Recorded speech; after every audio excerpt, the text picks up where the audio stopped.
So 100. We'll say that this is 90. We'll say that that is 80. Oops, 80. Say that this is 70, 60, 50, and I'll stop at 40. What might those numbers mean? Anybody want to take a guess? Temperature, that's right. Okay, very good. Now, we've talked about something called human thermal comfort, correct? What was the average that people were comfortable at on average? Not summer, not winter, not practically naked, not looking like an Eskimo. 65, 68 to 78. If you had to pick one number, just one, not a range, just pick a number, what would it be? 72 degrees. That is the average of where people are comfortable, depending on humidity. In this room right now, it's a little humid because they're flushing it with outside air without thinking about how wet the air is outside. So, and then there's people which are warming up the air. All right, so 72, that's about right here, right? So if we had to do a range, right, if it was 80 degrees, most of you would be hot, huh? If it was 80 degrees in here, most of you would be like taking your sweaters off and stuff. The days when you walk in this room and it's really cold, it's like maybe 68 degrees in here. And most of you are putting sweaters on. So if we had to pick a range for average temperature of human thermal comfort, I would just throw out that it's between, really comfortable, not sort of comfortable. I would say it's between 70 and 74 degrees. All right? Now you can argue that, but it doesn't matter. For this illustration, I just want you guys to understand, right, the vertical scale and what it means to you guys. So what was the vertical scale? Well, in the abstract, what was the vertical scale? Magnitude, correct. So here we have this is the range that humans are comfortable in. And there's lots of things you can do to get comfortable. We can all, get in bathing suits, and if we're hot, it cools us down. And if we're cold, I'll put on a sweater, and that kind of expands that range. But it doesn't take it all the way out to 80 or 90, and it doesn't take it all the way down to 40 or 50. Okay, it might expand it a little bit. Okay, so I'll keep drawing that across. Right? So now looking at this thing right here, we have days marked, okay? So we have days marked, and then we have sunrise and sunset. So I'm going to put a mark here for 12 o'clock midnight. So that's midnight. That's 12 a.m. Right? And I'm going to put another one over here for 12 a.m.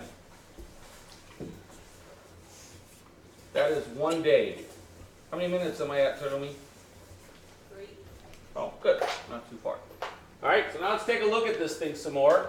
Don't look at this one. Look at this one up here. Okay? So if we look at this one, the temperature drops down some, and then there's a line here and a line here. So let me draw those lines also. I'll do that with purple. So there's a line here. So that can be the afternoon?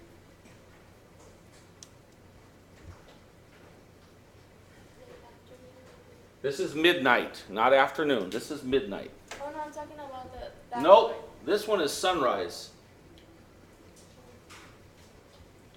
And this one is sunset. Okay? And guess what? That changes every single day. You learned that in Design 1. Remember? Yes. Every day is different. Okay. All right, so what's happening is when we look at this thing here, using that one example of Monday, it went from 51 degrees to 74 degrees. So 51 is about right here.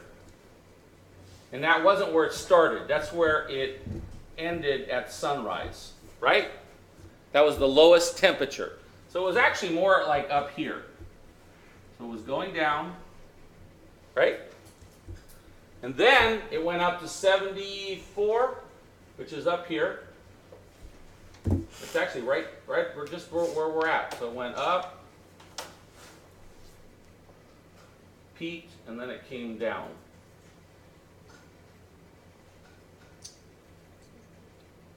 Okay, and I guess I'm drawing it incorrectly. It went sort of like that. Okay, that makes sense? So how much of that day was completely comfortable outdoors? That much. If we picked a different day, say this one over here, 84 and 57, right? It wouldn't be much different. There would be more up here and less down here. Now, inside of a house at that time period, the temperature probably got down probably to no lower than about 60, and then went up no further than about probably 70, and so it had a very, very much dampened thing, or a dampened wave, okay? And it is the envelope of the building. This is the key part, right? The envelope of the building is what does that. What I'm trying to do right now is I'm trying to link some of the lessons, right, that we've already had, and it's getting closer and closer to architecture. We talked about energy and stuff like that, and we talked about heat and the fact that everything has heat and there's electromagnetic radiation, blah, blah, blah. We talked about human thermal comfort. We've talked about climate, right? Is all of that evident here? Is this not when heat energy begins to flow onto the earth? Is this not when heat energy stops flowing onto the earth? Sunrise and sunset, right? Yeah. Is this not human thermal comfort? It is. Is this overall thing not part of climate? It is. All of that stuff is linked together.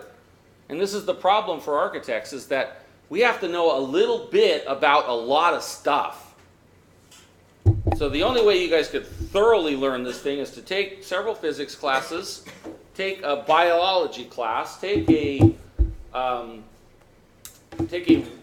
earth science class, and do stuff to where you learn about human thermal comfort, you learn about climate, and you learn about the physics of heat. Unfortunately, that would take a very long time to complete all those courses. So, hence why I'm trying to just give you this synoptic view of all this stuff to try to put it into correlation with what you're going to be doing in this course. Okay? So, does this begin to tie all of those things together for you guys? Yeah? Okay. Let's stop the video.